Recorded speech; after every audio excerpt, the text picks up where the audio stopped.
Okay, good morning students. एक बार आपका फिर स्वागत है करम विद्या मंदिर मुंडावर द्वारा संचालित यूट्यूब चैनल करम विद्या मंदिर पे। आज के वीडियो में हम आपके लिए लेके आए हैं कक्षा 12 विषय भौतिक विज्ञान, और आज का टॉपिक आपका रहेगा विद्युत क्षेत्र रेखाएं व उनके गुणधर्म। तो चलिए शुरू करते हैं, विद्युत क्षेत्र रेखाएं व उनके गुणधर्म। तो बच्चों, ये विद्युत क्षेत्र रेखाएं होती क्या हैं, विद्युत क्षेत्र रेखाएं होती क्या है और इनकी क्या ज़रूरत पड़ती है वो देखिए। आपने ये सीख रखा है कि एक परीक्षण आवेश में एक प्लस क्यू आवेश में यहाँ पे रख देता हूँ, और प्लस क्यू आवेश के चारों ओर अगर मैं कुछ परीक्षण आवेश रख दूँ, यहाँ पे Q0 आवेश, यहाँ पे Q0 आवेश, यहाँ पे Q0 आवेश, यहाँ पे Q0 आवेश, यहाँ पे Q0 आवेश रख देता हूँ, तो इस पे बल किधर लग रहा है, इधर बल लग रहा है, इस पे इधर लग रहा है, इस पे इधर बल लग रहा है, इधर बल लग रहा है, ऐसे ऐसे बल लग रहे हैं ना। तो देखो, ये बल को दर्शाने के लिए हमने किसका यूज़ किया, ये बल को दर्शाने के लिए हमने ये रेखा खींची। इस रेखा के अनुदिश बल लग रहे हैं, यहाँ पर इस रेखा के अनुदिश बल लग रहा है, यहाँ पर इस रेखा के अनुदिश, यहाँ पर इस रेखा के अनुदिश। तो ये क्या है, ये विद्युत क्षेत्र रेखाएं हैं। ये जो रेखाएं हमने बल को दर्शाने के लिए खींची हैं, बल की दिशा को व्यक्त करने के लिए खींची हैं, ये क्या है, ये विद्युत क्षेत्र रेखाएं हैं। विद्युत क्षेत्र रेखाएं एक प्रकार के काल्पनिक वक्र होते हैं। विद्युत क्षेत्र रेखाएं क्या होते हैं, काल्पनिक वक्र होते हैं। और विद्युत क्षेत्र रेखा पर किसी बिंदु पर स्पर्श रेखा, किसी बिंदु पर खींची गई स्पर्श रेखा उस बिंदु पर विद्युत क्षेत्र की दिशा को व्यक्त करती है। ठीक है, देखिए एक एग्जाम्पल लेता हूँ मैं यहाँ पे। ये एक विद्युत क्षेत्र रेखा है, क्या है ये, विद्युत क्षेत्र रेखा। ये है विद्युत क्षेत्र रेखा। ओके, इस विद्युत क्षेत्र रेखा पे A, B, C इस तरह से 3 बिंदु हैं। इन बिंदुओं पे, बिंदु A पे टेंजेंट लाइन स्पर्श रेखा खींचें, ये ऐसे, तो बिंदु A पे बल किधर लगेगा, इस तरफ, और विद्युत क्षेत्र की दिशा भी क्या होगी, इस तरफ होगी। ओके, बिंदु B पे स्पर्श रेखा खींचे तो विद्युत क्षेत्र की दिशा ये होगी, बल की दिशा भी ये होगी। बिंदु C पे स्पर्श रेखा खींचे, स्पर्श रेखा इससे टच होती हुई जाएगी ऐसे, तो विद्युत क्षेत्र की दिशा ये होगी। प्रत्येक बिंदु पर विद्युत क्षेत्र की दिशा अलग अलग होती है। प्रत्येक बिंदु पर विद्युत क्षेत्र की दिशा अलग अलग होती है, और उसको ज्ञात करने के लिए हम क्या करते हैं, स्पर्श रेखा खींचते हैं। ये स्पर्श रेखा खींची गई, ठीक है। स्पर्श रेखा की दिशा, स्पर्श रेखा की दिशा विद्युत क्षेत्र की दिशा में, विद्युत क्षेत्र इस तरफ है तो इसकी दिशा इधर होगी, ना कि इधर। आप इधर भी ले सकते हो स्पर्श रेखा, तो इधर भी है नहीं, ये विद्युत क्षेत्र रेखा ऐसे जा रही है। विद्युत क्षेत्र रेखा का पाथ ये है, तो इस पाथ में यहाँ पे ऊपर, यहाँ पे इधर, यहाँ पे इधर, ये विद्युत क्षेत्र रेखा की दिशा हो गई। कैसे ज्ञात करी कि विद्युत क्षेत्र रेखा के जिस बिंदु पे आपको विद्युत क्षेत्र की दिशा ज्ञात करनी है, उस पे एक स्पर्श रेखा खींच दीजिए। स्पर्श रेखा की दिशा विद्युत क्षेत्र की दिशा को व्यक्त करती है। ये हो जाएगा आपका, इसको EA लिख सकते हैं यहाँ पे, ये हो जाएगा आपका EB, ये हो जाएगा आपका EC। ओके, समझ आया आपको। विद्युत क्षेत्र रेखा की जो अवधारणा है, विद्युत क्षेत्र रेखा की अवधारणा माइकल फैराडे ने प्रस्तुत की थी। माइकल फैराडे ने ही सबसे पहले बताया था कि इस तरह से कुछ एक प्रकार की अदृश्य या काल्पनिक रेखाएं हम खींच सकते हैं, जो किसी बिंदु पर आवेश के कारण या किसी परीक्षण आवेश पर दूसरे अन्य आवेश के कारण लगने वाले बल की दिशा को व्यक्त करें, है ना। ये माइकल फैराडे ने बताया था, ठीक है। माइकल फैराडे ने बच्चों सबसे पहले इनको नाम दिया था क्षेत्र रेखाएं। क्या नाम दिया था, क्षेत्र रेखाएं। शुरू में माइकल फैराडे ने इनको क्षेत्र रेखाएं नाम दिया था, लेकिन बाद में इसका नाम परिवर्तित कर उसने नाम दिया था बल रेखाएं। माइकल फैराडे ने इनको नाम दिया था बल रेखाएं, लेकिन बल रेखाएं ज़्यादा उपयुक्त शब्द नहीं था, इसलिए बल रेखाओं को रिप्लेस करके क्या नाम रख दिया गया है, क्षेत्र रेखाएं रख दिया गया है, ठीक है। ओके, अब देखिए, जब ये तो हो गया सिंगल आवेश के कारण, एक बिंदु आवेश के कारण, जब एक से अधिक बिंदु आवेश एक जगह पे रखे हों, तो विद्युत क्षेत्र रेखाओं के स्वरूप में क्या परिवर्तन आता है, मैं बारी बारी से एक एक आवेश के लिए समझाता हूँ। धन आवेश के लिए, जैसे कि मान लो आपके पास एक धन आवेश है, पहले मैं धन आवेश के लिए लेके चलता हूँ। ये पॉजिटिव Q आवेश है, ये पॉजिटिव क्यू आवेश के चारों ओर विद्युत क्षेत्र रेखाएं क्या होंगी, ऐसे ऐसे ऐसे ऐसे इधर होगी। बाहर की ओर धन आवेश के कारण विद्युत क्षेत्र रेखा क्या होती है, आउटवर्ड। आउटवर्ड का मतलब बाहर की ओर। विद्युत क्षेत्र की रेखा की दिशा क्या होती है, बाहर की ओर, ऐसे ऐसे। ये धनावेश, धनावेश के लिए विद्युत क्षेत्र रेखाएं खींची आपने। ऋणावेश के लिए खींचना हो तो ऋणावेश के लिए विद्युत क्षेत्र रेखाएं खींचे तो ये आपके पास ऋणावेश है -q, इस पे विद्युत क्षेत्र रेखाएं ऐसे, सेम ऐसे ही बनेगी बट इसकी डायरेक्शन बाहर की ओर है और इनकी डायरेक्शन किधर होगी, अंदर की ओर। ऋण आवेश के कारण विद्युत क्षेत्र रेखा की दिशा होती है आवेश की ओर। आवेश इधर है ना तो इधर हो जाएगी इसकी ओर, ठीक है ऐसे। ये विद्युत क्षेत्र रेखा की दिशा आवेश की ओर हो गई है, ठीक है। अब कॉम्बिनेशन के लिए देखिए आप कि जहाँ पे एक आवेश रखा है +q आवेश और यहाँ पर भी एक आवेश रखा है +q आवेश, ठीक है। इन आवेशों के कारण विद्युत क्षेत्र रेखाओं की दिशा क्या होगी। तो बच्चों देखिए भाई +q आवेश आप सिंगल आवेश बना लो, इसका विद्युत क्षेत्र तो ऐसे होगा, इसका विद्युत क्षेत्र तो ऐसे होगा, इसकी सतह से लंबवत बाहर की ओर। केवल अकेला आवेश है तो मान लो, केवल अकेला आवेश है तो, है ना, ठीक है। ये भी धनावेश मान लो अकेला है, कोई आवेश इसके पास नहीं रखा तो इस पे क्या होगा, इधर, इस पे इधर, इधर ऐसे ऐसे ऐसे ऐसे होंगे। अगर अकेले आवेश के कारण, सिंगल आवेश के कारण विद्युत क्षेत्र रेखाएं खींचे तो इस तरह का आएगा। लेकिन अब ये दोनों पास आ गए, ये क्या आ गए, पास आ गए, ठीक है। तो पास आ गए तो क्या होगा, ये रेखा और ये रेखा एक दूसरे को क्या करेंगे, रिपेल करेंगे। देखो ये दोनों समान चार्ज हैं, ये भी धनावेश, ये भी धनावेश, तो धनावेश और धनावेश के कारण जो क्षेत्र रेखाएं उत्पन्न होंगी वो एक दूसरे को क्या करेंगी, प्रतिकर्षित करेंगी। प्रतिकर्षित करने के कारण सबसे अधिक प्रतिकर्षण तो इनमें होगा, तो ये क्षेत्र रेखा यहाँ से खत्म हो जाएगी, ये अपने एक दूसरे के प्रभाव को खत्म कर देगी। ये इसका अक्ष है, ये अक्ष है, ठीक है, ठीक है। इधर तो ये क्षेत्र रेखा सीधी रहेगी, इस पर कोई प्रतिकर्षण नहीं लग रहा, इस पर कोई प्रतिकर्षण नहीं लग रहा, ये ऐसे। ये दोनों क्षेत्र रेखाओं के बीच में प्रतिकर्षण होगा, ये इसको इधर धकेल देगी, ये इसको, ये इधर धकेली जाएगी और ये इधर धकेली जाएगी, ऐसे ऐसे, ये इधर मुड़ जाएगी, इधर मुड़ जाएगी। इस पर भी प्रतिकर्षण लगेगा, इस पर भी प्रतिकर्षण लगेगा तो ये इधर मुड़ जाएगी, ठीक है। इस पर प्रतिकर्षण लगेगा तो ये इस तरफ मुड़ जाएगी, ठीक है। ऐसे इन पे प्रतिकर्षण लगेगा तो ये ऐसे मुड़ जाएंगी, ये सीधी रहेंगी, ये ऐसे मुड़ जाएगी, ये ऐसे मुड़ जाएगी, ये ऐसे मुड़ जाएगी, ठीक है। ऐसे ही इन पे होगा, ये इधर मुड़ जाएगी, ये इधर मुड़ जाएगी,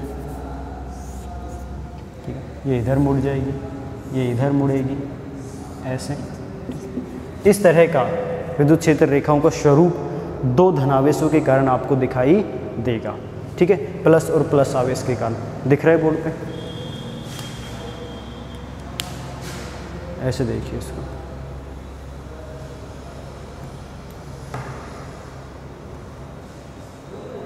ओके, अब दिख रहा है।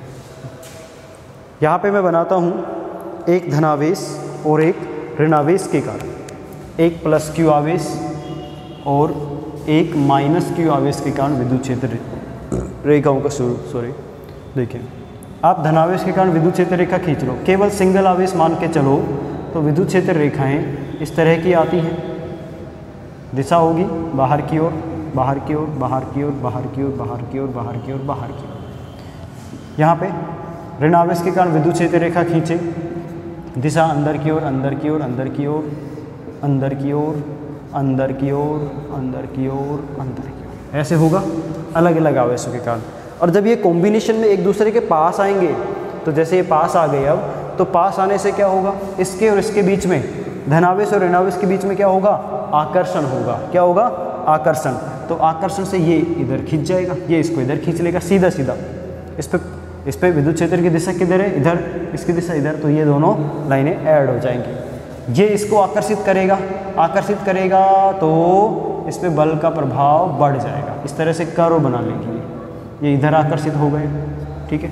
ये वाली रेखा भी आकर्षित होके ऐसे कर्व बना लेगी, ठीक है, इस तरह से, समझ गए।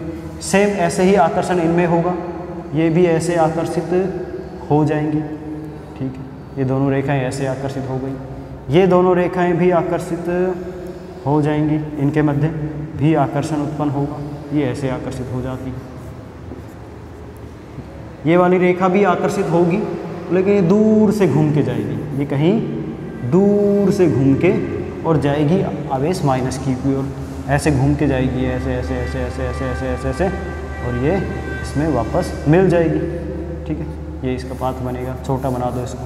ऐसे ही ये रेखा, ये भी इधर घूम के जाएगी, ये ऐसे आकर्षित होगी उसकी तरफ, और ये यहाँ से आती हुई प्रवेश करेगी, ये इधर, ये अनंत तक जाएगी। ये कहाँ तक जाएगी? अनंत तक, और ये अनंत से आती हुई आएगी, ये अनंत से आती हुई दिखाई देगी, ठीक है बच्चों। तो ये विद्युत क्षेत्र रेखा का स्वरूप हो गया प्लस आवेश और माइनस आवेश के कॉम्बिनेशन के कारण। देखिए विद्युत क्षेत्र रेखा प्लस क्यू आवेश से बाहर की ओर जाती है और माइनस क्यू आवेश की तरफ जा रही है। तो इससे एक बात पता चली कि विद्युत क्षेत्र रेखा की दिशा प्लस क्यू आवेश से माइनस क्यू आवेश की तरफ होती है। दूसरा, प्लस क्यू आवेश पर विद्युत क्षेत्र रेखा अनंत से आती हुई दिखाई देगी। कहाँ से आ रही है? ये अनंत से आती हुई दिखाई देती है और अनंत तक जाती हुई दिखाई देती है। प्लस क्यू आवेश के कारण विद्युत क्षेत्र रेखा कहाँ तक जा सकती है? अनंत तक। और माइनस क्यू आवेश पर विद्युत क्षेत्र रेखाएं कहाँ से आती हुई दिखाई देंगी? अनंत से आती हुई दिखाई देती हैं, ठीक है। अगर केवल सिंगल आवेश रखा हुआ है, केवल सिंगल एक धनावेश रखा हुआ है, तो विद्युत क्षेत्र रेखा कहाँ तक जाएंगी? अनंत तक जाती है। ये सारी रेखाएं कहाँ तक जा सकती हैं? अनंत तक, अनंत तक, अनंत अनंत। ये कहाँ से आती हुई दिखाई देगी? अनंत से आती हुई दिखाई देती है, ठीक है। तो ये आपका स्वरूप था, इसका स्क्रीनशॉट लेके डायग्राम बना लेना आप। चलिए अब हम गुणधर्म की बात करते हैं। विद्युत क्षेत्र रेखाओं के गुणधर्म को 1 by 1 स्टडी करते हैं। नंबर 1 गुणधर्म अभी आपने रीड किया कि जो ये अभी मैंने पढ़ाया था यहाँ पे कि धनावेश के कारण विद्युत क्षेत्र रेखाएं बाहर की ओर और ऋणावेश के कारण विद्युत क्षेत्र रेखाएं अंदर की ओर आती हुई प्रतीत होती हैं, ठीक है। और कॉम्बिनेशन में आपने क्या देखा? कॉम्बिनेशन में आपने देखा ये विद्युत क्षेत्र रेखाएं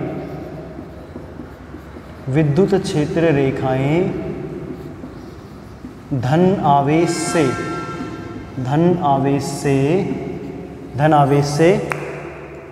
ऋण आवेश की ओर आती हुई, धन आवेश से ऋण आवेश की ओर, धन आवेश से ऋण आवेश की ओर आती हुई प्रतीत होती है, आती हुई प्रतीत होती है, आती हुई प्रतीत होती है। अच्छा, देखा आपने यहाँ पे कॉम्बिनेशन बनाया था मैंने, डायग्राम आपने बना रखा होगा। प्लस और ऋणावेश के कारण विद्युत क्षेत्र रेखाएं क्या थी? धनावेश से निकल के किधर जा रही थी? ऋणावेश की ओर जा रही थी, है ना। तो मतलब कि विद्युत क्षेत्र रेखाएं धनावेश से प्रारंभ होती हैं और ऋणावेश पर खत्म हो जाती हैं, ठीक है। अच्छा, एकल आवेश अगर है तो एकल आवेश, अकेला आवेश, एकल आवेश के लिए आपने देखा कि धनावेश के कारण विद्युत क्षेत्र रेखाएं अनंत की ओर जा रही है और ऋणावेश के कारण विद्युत क्षेत्र रेखाएं अनंत से आ रही है। तो एकल आवेश के लिए क्षेत्र रेखाएं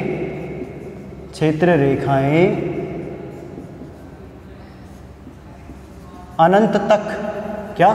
अनंत तक, अनंत तक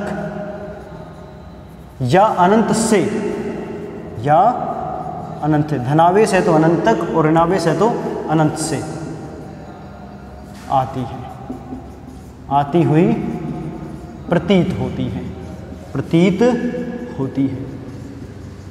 ओके, ये पहला गुणधर्म था इसका, विद्युत क्षेत्र रेखाओं का। 1 मिनट साई भर लेते हैं। ओके, चलो अब देखिए, ये था, ये हो गया। दूसरा गुणधर्म ये है विलगित धनावेश, विलगित मतलब अकेला, विलगित धनावेश के लिए क्षेत्र रेखाएं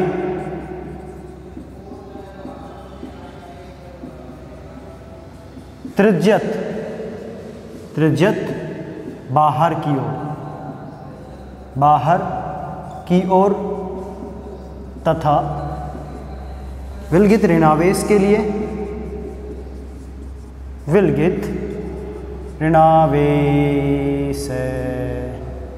ऋणावेश के लिए त्रिज्यत अंदर की ओर होती हैं। ठीक है, अंदर की ओर होती हैं। जैसे कि आपने देखा, आप धनावेश खींचेंगे तो धनावेश के कारण विद्युत क्षेत्र रेखाएं, यहाँ पे धनावेश लिया, विद्युत क्षेत्र रेखाएं त्रिज्यत है, ये इसकी सतह के लंबवत होती हैं बाहर की ओर। ठीक है, ये बार बार आ रहा है ना। और ऋणावेश लिया आपने, ऋणावेश लिया तो त्रिज्यत है, विद्युत क्षेत्र रेखाएं अंदर की ओर होती है। ठीक है, ऐसे अंदर की ओर हो जाएंगे। 2 गुणधर्म हो गए। बात करते हैं तीसरे गुणधर्म की। क्षेत्र रेखा, विद्युत क्षेत्र रेखा मतलब विद्युत क्षेत्र रेखाएं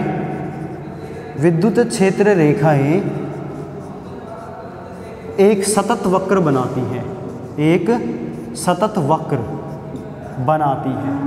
विद्युत क्षेत्र रेखाएं एक सतत वक्र बनाती हैं, अर्थात ये बीच में कहीं टूटती नहीं है।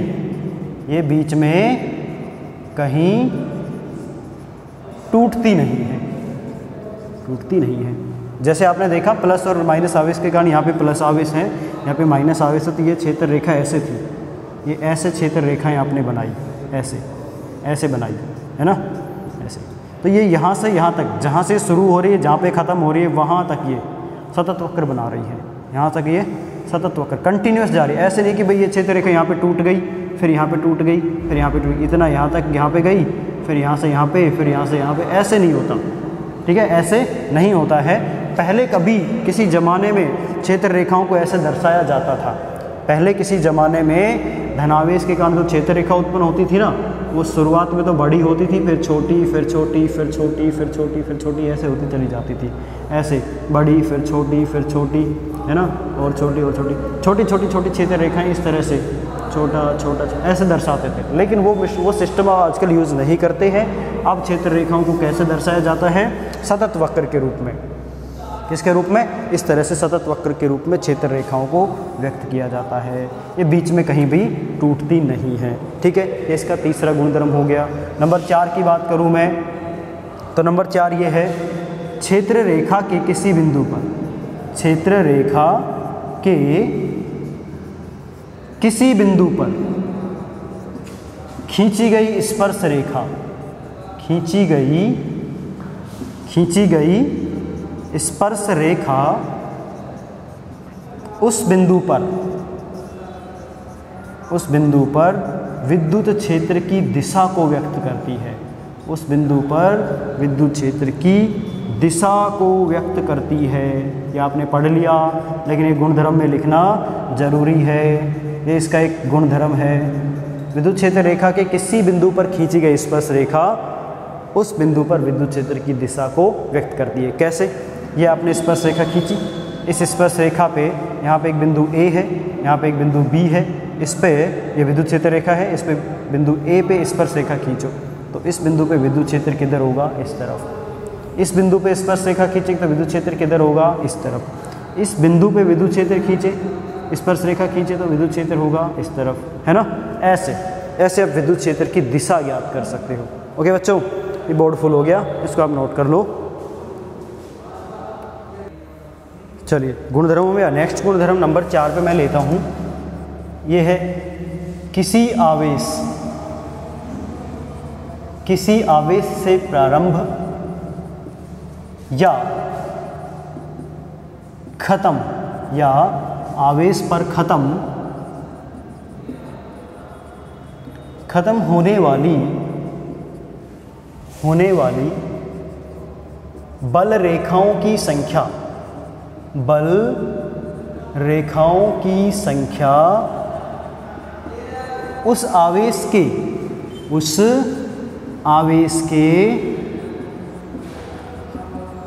परिणाम के समानुपाती होती है। आवेश के परिणाम के समानुपाती होती है। ओके, ठीक है, चल रहा है। ये है आपका किसी आवेश से प्रारंभ होने वाली या आवेश पर खत्म होने वाली बल रेखाओं की संख्या उस आवेश के परिणाम के समानुपाती होती है। देखो, जैसे कि यहाँ पे मैंने रखा प्लस क्यू आवेश, यहाँ पे मैंने लिखा प्लस 2q आवेश, यहाँ पे मैंने लिखा प्लस 3q आवेश, ये 3 आवेश ले लिया। अब आप क्या कर रहे हो कि आप कह रहे हो कि भाई प्लस q आवेश से मैं 2 बल रेखाएं दर्शा रहा हूँ। कितनी बल रेखाएं दर्शा रहा हूँ? 2 बल रेखाएं। ठीक है, कोई आदमी चाहे तो प्लस q आवेश से, जैसे कि फिलहाल इसको देखो, प्लस q आवेश से मैं 2 बल रेखाएं दर्शा रहा हूँ, तो मैं 2q आवेश से कितनी बल रेखाओं दर्शाऊंगा? जब आवेश डबल हो गया तो बल रेखाएं भी क्या हो जाएंगी? समानुपाती रूप में डबल हो जानी चाहिए। तो अब इससे कितनी बल रेखाएं दर्शानी पड़ेंगी मेरे को? 4 बल रेखाएं। ठीक है, अब आवेश यहाँ पे कितना गुना हो गया? 3 गुना। तो बल रेखाओं की संख्या क्या हो जाएगी? इसकी 3 गुनी हो जाएगी। 3 गुनी होने के कारण आपको यहाँ पे कितनी बल रेखाएं दर्शानी पड़ेंगी? 6 बल रेखाएं दर्शानी पड़ेंगी। समझे? ऐसे। ये तो हो गया मेरा व्यू। अगर कोई और आदमी चाहे कि भाई कोई दूसरा व्यक्ति कहे कि मैं तो प्लस q आवेश के कारण 4 बल रेखाएं दर्शाऊंगा, ठीक है, वो उसका व्यू है, तो 4 बल रेखाएं वो दर्शा सकता है ऐसे। और अगर वही आदमी चाहे 2q के लिए बल रेखाएं दर्शाना, तो वो कितनी बल रेखाएं यहाँ पे बनाएगा? इसकी डबल उसको बनानी पड़ेगी। कितनी? इसकी 8 बनानी पड़ेंगी यहाँ पे। ये इसकी 8, 4 दूनी 8। और यहाँ पे कितनी बल रेखाएं बनानी पड़ेंगी उसको 3q आवेश के लिए? 12, 4 कितनी हो गई? 3, 3, 6, 2, 8, 9, 10, 11, 12, ऐसे बना देना 12, है ना? ये 12 बल रेखा हो गई। समझे बात को?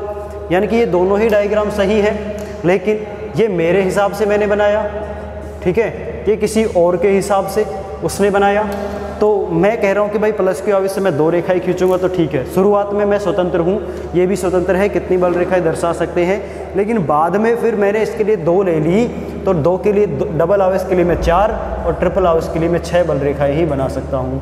यहाँ पे इसने शुरू में 4 रेखाएं ले ली, तो यहाँ पे 8 और यहाँ पे कितनी रेखाएं बनाएगा? 12 रेखाएं ही बनाएगा। तो ये गुणधर्म आपको समझ में आया कि किसी आवेश से प्रारंभ या आवेश पर खत्म होने वाली बल रेखाओं की संख्या उस आवेश के परिणाम के समानुपाती होती है।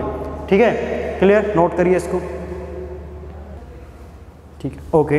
नेक्स्ट पॉइंट ये है अपना 5 नंबर पे कि किसी बिंदु पर क्षेत्र के अभिलंबवत, विद्युत क्षेत्र के अभिलंबवत रखे एकांक क्षेत्रफल से गुजरने वाली बल रेखाओं की संख्या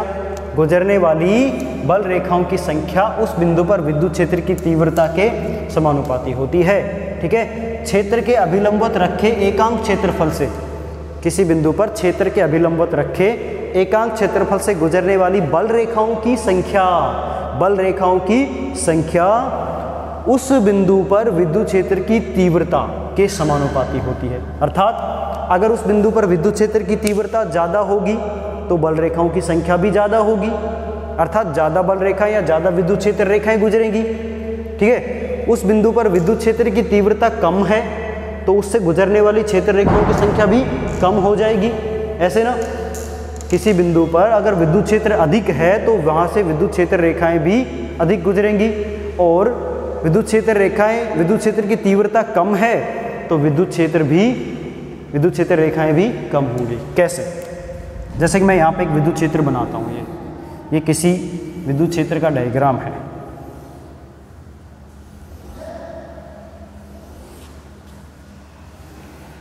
ऐसे ये विद्युत क्षेत्र रेखाएं दर्शाई गई। ओके, यहाँ पे एक एकांक क्षेत्रफल का विद्युत क्षेत्र रेखाओं की दिशा के लंबवत एक एकांक क्षेत्रफल रख दो। ठीक है, क्षेत्रफल A। ओके, यहाँ पर भी एक क्षेत्रफल रखिए, क्षेत्रफल B। यहाँ पे एक क्षेत्रफल रखिए, क्षेत्रफल C। इसको चाहे तो आप थोड़ा सा इधर बना लो, यहाँ रख लो, चलो इसको, ये हो गया क्षेत्रफल C। ठीक है, तो ये एकांक क्षेत्रफल है, इसका क्षेत्रफल बराबर है एक इकाई क्षेत्रफल के बराबर, 1 मीटर स्क्वायर या 1 सेंटीमीटर स्क्वायर के सर्किल है। तो इस 1 सेंटीमीटर स्क्वायर के सर्किल से यहाँ पे कितनी क्षेत्र रेखाएं, ये ऐसे रखा है क्षेत्र रेखाओं के लंबवत। ठीक है, कितनी बल रेखाएं गुजर रही हैं? 1 2 3 4, 4 गुजर रही हैं, ठीक है। यहाँ पे 4 बल रेखाएं गुजर रही हैं। यहाँ पे कितनी गुजर रही हैं? 1। यहाँ पे कितनी गुजर रही है? 1, है ना। तो बताओ, जब यहाँ बल रेखाओं की संख्या ज़्यादा है तो विद्युत क्षेत्र की तीव्रता भी क्या होगी? ज़्यादा होगी। यहाँ पे विद्युत क्षेत्र की तीव्रता क्या होगी? कम होगी। यहाँ पे विद्युत क्षेत्र की तीव्रता क्या होगी? कम होगी, है ना। यहाँ पे अगर आप एक बनाएं तो यहाँ पे विद्युत क्षेत्र की तीव्रता, ठीक है, ये होगी, ये मान लो, इसको आप E बना लो, D बना लो इसको, ठीक है, ऐसे।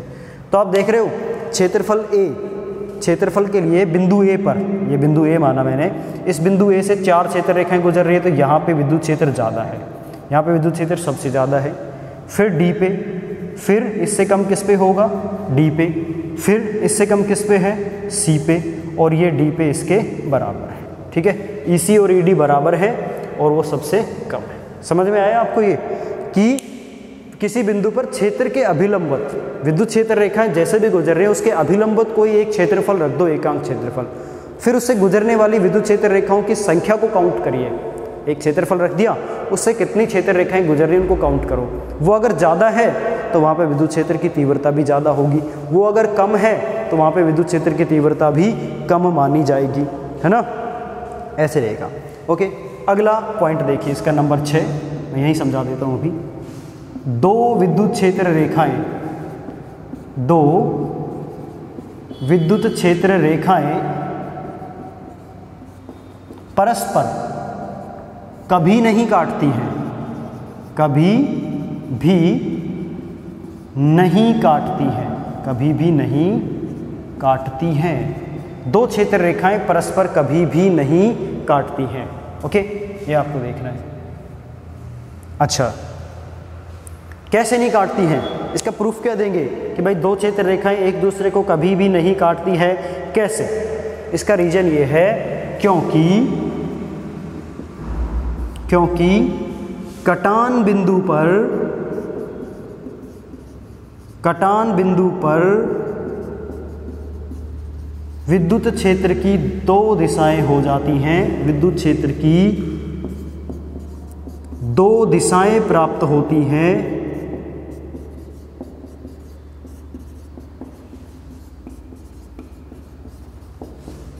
जो कि असंभव है, जो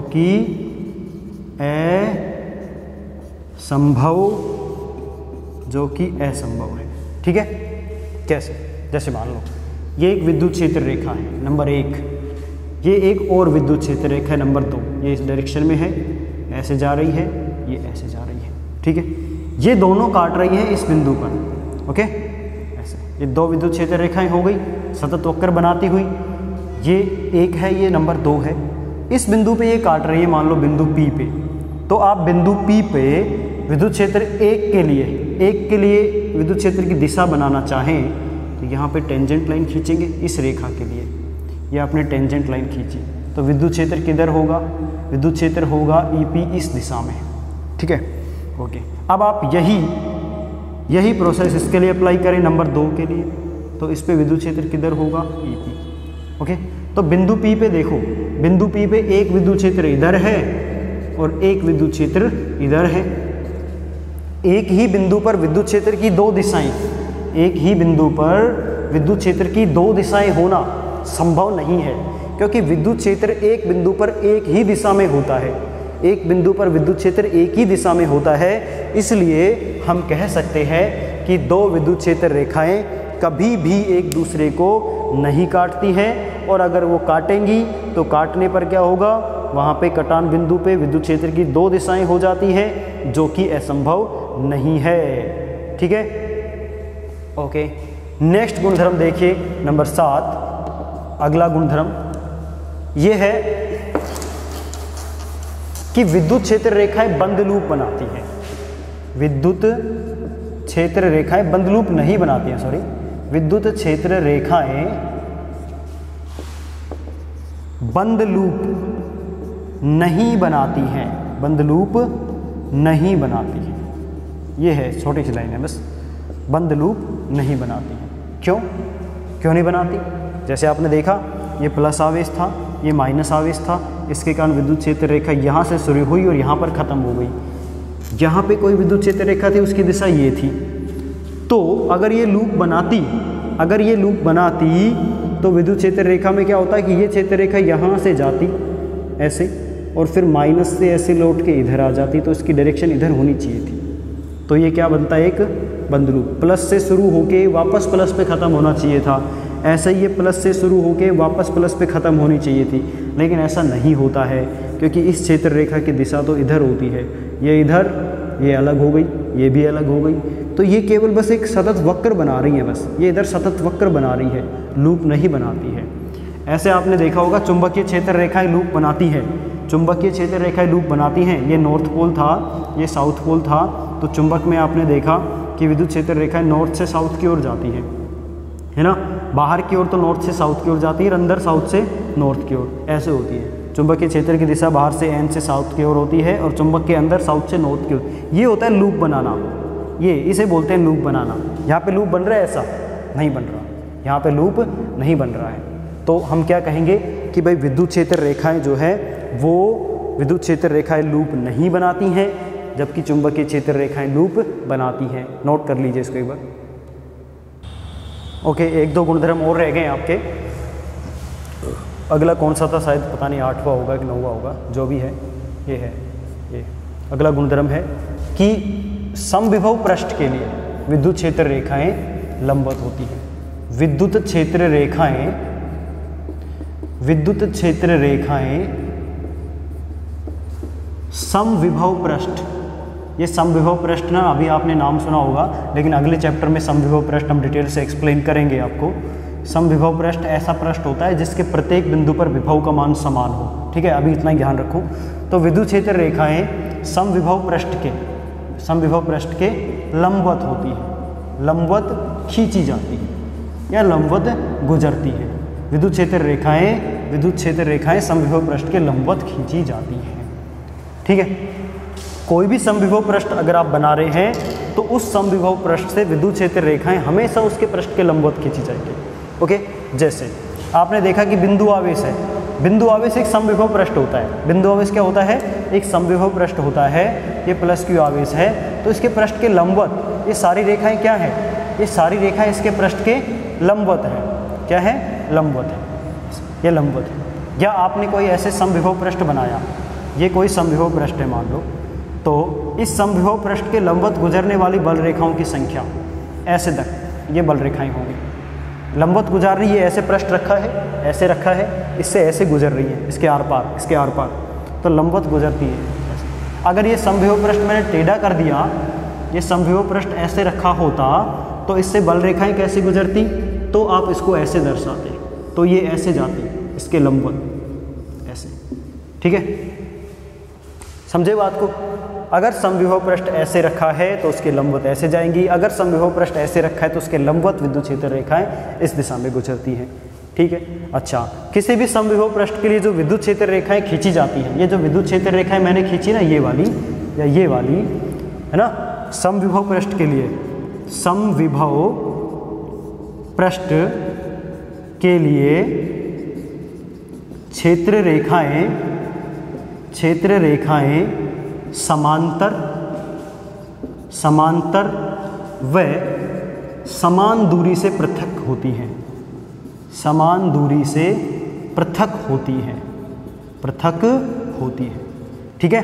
यानी कि समविभव पृष्ठ पे जो विद्युत क्षेत्र रेखाएं खींचेंगे वो एक दूसरे के समांतर होनी चाहिए और उनके बीच की दूरी, ये इनके बीच की दूरी, ये कैसी होनी चाहिए, ये बराबर होनी चाहिए, ये समान होनी चाहिए, ठीक है। और उनकी दिशा भी, वो दिशा तो लंबवत दिशा में रहेगी ही रहेगी, समविभव पृष्ठ के लंबवत रहेगी दिशा तो, हाँ ऐसे। ये भी एक इम्पोर्टेंट गुण है समविभव पृष्ठ से गुजरने वाली क्षेत्र रेखाओं का। ओके, कैसी रहनी चाहिए, वो एक दूसरे के समांतर रहेंगी और समान दूरी से पृथक रहेंगी। जैसे मैं एग्जाम्पल बनाऊं, ये मैंने कुछ विद्युत क्षेत्र रेखाएं बनाई, ये इस ऐसे हैं, ये समविभव पृष्ठ से गुजर रही है, तो क्या ये विद्युत क्षेत्र रेखाएं समविभव पृष्ठ से गुजरती हुई मानी जा सकती हैं?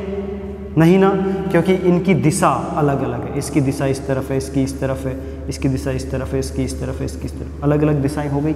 अच्छा, अलग अलग दिशा होने के कारण और इनके बीच की दूरी तो समान है लेकिन दिशाएं अलग हैं, इसलिए ये कैसी हैं, ये विद्युत क्षेत्र रेखाएं ये विद्युत क्षेत्र रेखाएं समविभव पृष्ठ से गुजरती हुई नहीं मानी जा सकती हैं। या मैं कुछ ऐसे विद्युत क्षेत्र रेखाएं खींच दूँ, ऐसे खींच दूँ, ऐसे खींच दूँ, ऐसे, ठीक है। तो इनके बीच की दूरी भी समान नहीं है, दूरी भी नियत नहीं है, और ये एक दूसरे के समांतर भी नहीं है, तो भी ये समविभव पृष्ठ से गुजरती हुई नहीं मानी जा सकती। फिर मैं ऐसे विद्युत क्षेत्र रेखाएं खींचूं, ऐसे, तो ये समविभव पृष्ठ से गुजरने वाली विद्युत क्षेत्र रेखाएं हैं। इनके बीच का गैप भी समान है, अंतराल समान है, और ये एक दूसरे के समांतर होने के साथ साथ इनकी एक निश्चित दिशा भी है ना, एक निश्चित दिशा भी है, समांतर भी है, इनके बीच का अंतर भी समान है और एक निश्चित दिशा में जा रही है। ये विद्युत क्षेत्र रेखाएं समविभव पृष्ठ से गुजरती हुई मानी जा सकती हैं। ओके बच्चों, तो आज के लेक्चर में इतना ही काफ़ी है कि विद्युत क्षेत्र रेखाएं और उनका गुणधर्म। बोर्ड में ये क्वेश्चन आपका 2 नंबर का आपको मिल सकता है, काफ़ी इंपॉर्टेंट क्वेश्चन बनता है इससे। तो आपको ये वीडियो पसंद आया हो तो वीडियो को लाइक करें और हमारे चैनल को सब्सक्राइब करें तथा हमारे वीडियोज़ को ज़्यादा से ज़्यादा शेयर करते रहें। थैंक यू बच्चों।